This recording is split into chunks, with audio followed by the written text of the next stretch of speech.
चल अंकिता जल्दी से केक काट। ठीक है। Happy birthday to you, happy birthday. Madam मुझे बहुत तेज भूख लग रही है, अगर मुझे कुछ खाने के लिए मिल जाए तो आपकी बहुत मेहरबानी। अबे भगाना इसको भिखारी को। अंकिता तू रुक, इसे मैं देखता हूँ। क्यों बे भिखारी, तुझे दिखाई नहीं दे रहा हम बर्थडे मना रहे हैं? चल निकल यहाँ से। साहब सही किया साहिल तूने, इन जैसे लोगों के साथ ना ऐसा ही होना चाहिए। छोड़ना, तू केक काट। हाँ। विनीत एक काम कर, तू वीडियो बना, मैं नोट उड़ाता हूँ। सही कह रहा है यार, वाहवाही तो होनी चाहिए। चलो। ठीक है ठीक है। ये happy birthday to you, happy birthday to you. ये अंकिता केक काटना तू। हैप्पी बर्थडे टू मी।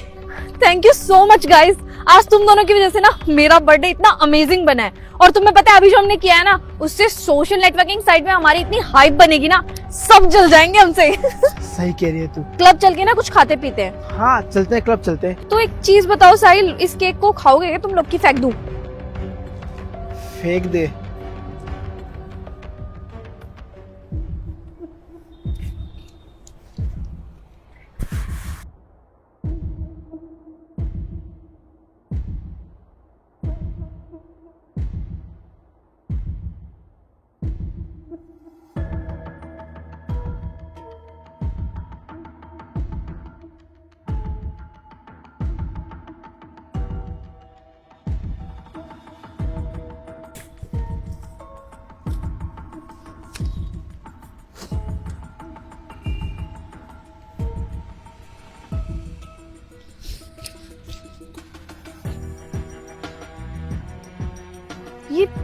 ये बंदा था कौन?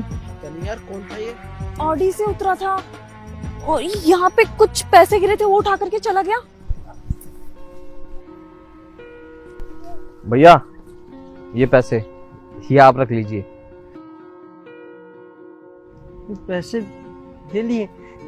हाँ हाँ, ये पैसे आपके लिए ही है, इससे कुछ खाना खा लेना आप। बहुत बहुत धन्यवाद साहब, मैंने 2 दिनों से कुछ भी नहीं खाया था, लेकिन इन पैसों से अब भरपेट खाना खा लूंगा साहब। बहुत बहुत धन्यवाद।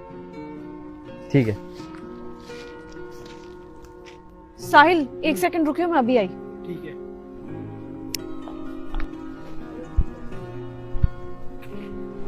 एक्सक्यूज मी, मुझे कुछ समझ में नहीं आया, आपके पास इतनी महंगी गाड़ी है ऑडी, और हमने जो पैसे उड़ाए थे 7-8 हजार रुपए ही होंगे, आपने वो गिरे हुए पैसे उठा करके उस भिखारी को दे दिए, कुछ समझ में नहीं आया।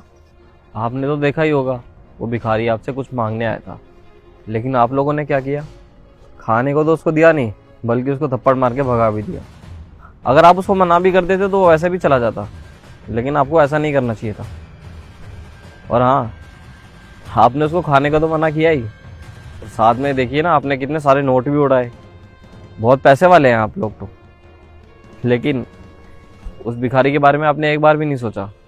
वो बेचारा 2-3 दिन से भूखा था, बजाय इसके आपने नोट उड़ाना सही समझा, उसको खिलाना नहीं। अरे भले ही आपके पास बहुत नोट होंगे उड़ाने के लिए, लेकिन कुछ पैसे से उनका पेट भी भर सकता है। आपको ऐसा भी सोचना चाहिए था थोड़ा सा। और मैंने सुना कि आप वो केक भी फेंक रहे थे, आप उसको फेंकिए मत, आप एक काम कीजिए, आप मेरे को दे दीजिए। मेरे को रास्ते में कोई ज़रूरतमंद दिखेगा तो मैं उसको खिला दूंगा। पता नहीं आजकल के लोगों को क्या हो गया है, सोशल मीडिया पर पूरा दिखावा करेंगे, लेकिन वहीं उनको बोल दिया जाए ना कि किसी ज़रूरतमंद को खाना खिला दीजिए, तो उनका मुंह बन जाता है। उनको लगता है कि उनकी जेब से बहुत पैसा खर्च हो रहा है। खैर छोड़िए, आप अपना बर्थडे सेलिब्रेट कीजिए। इसीलिए मैंने उस टाइम आपको समझाया भी नहीं, क्योंकि मुझे लगा था कि आप तो समझोगे नहीं। वैसे भी क्या ही फ़र्क पड़ता है आपको, वो तो आप खुद आ गए इसलिए मैंने आपको बता दिया, वरना मेरे पास इतना टाइम नहीं है कि मैं आपको समझाऊं। ठीक है, अब मैं चलता हूँ। हाँ बिल्कुल सही कह रहे हैं, हम शो ऑफ करने के चक्कर में बिल्कुल अंधे ही हो गए, हमने देखा ही नहीं कि उस बेचारे को भूख लगी है। हमसे बहुत बड़ी गलती हो गई। आई प्रॉमिस हम नेक्स्ट टाइम से ऐसा कभी नहीं करेंगे। बिल्कुल, आप थोड़ा अलग तरीके से भी बर्थडे सेलिब्रेट कर सकते हैं, किसी भूखे को खाना खिलाकर। उसमें आपको भी खुशी मिलेगी और वो आपको दुआ भी देगा।